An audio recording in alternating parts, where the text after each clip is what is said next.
Okay, so I never fried chicken before because I don't eat fried food. But my kids do. So don't laugh. But I'm trying to first ever batch. First batch, I think my grease was a little too hot, so it came out a little darker brown. Right here got a good little color on it. I'm gonna try one or two of them. Alright. So we're here.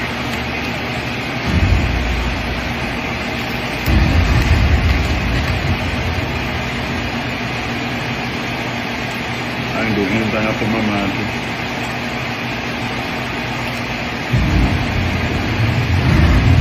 That's good.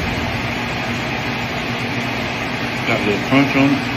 Season through that thing.